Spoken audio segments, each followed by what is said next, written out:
Kendine güven. Güvendikçe güzelleşin.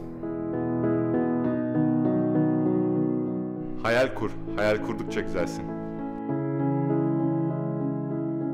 Çok çalış, başarılarınla güzelsin.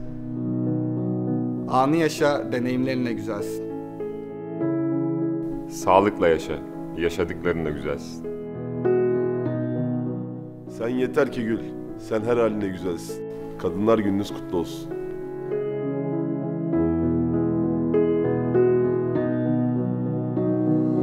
Gülümsetmek doğamızda var.